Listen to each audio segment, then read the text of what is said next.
venit la mine, Matei. Uite și la tine, unul. Uite-te.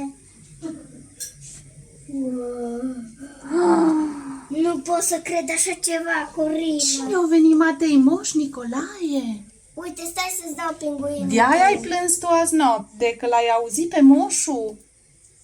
Moșul a venit la noi. Hai să-i arătăm lui Mihai. Hai la Mihai.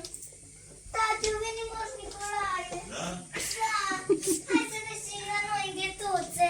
Hai să-i arătăm. Ce ai primit, Matei? Uite-te, tati, ce acolo.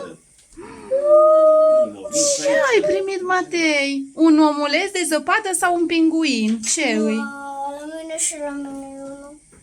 Wow! Păi înseamnă că voi ați fost cuminți.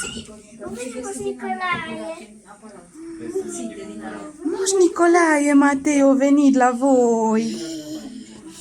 Ce grație, Ce e ăsta, puiule? Ăsta e un om de zăpadă. Ăsta e meu. Da. Mă, și ce ați mai primit, oare? Hai să ne uităm, Matei. Înainte, la început, când am cumpărat aparatul ăsta, făceam Stai să... maglavaj, Uite ce coloare. Wow, cu ceva alune sau ce are în ea? Astea da numai.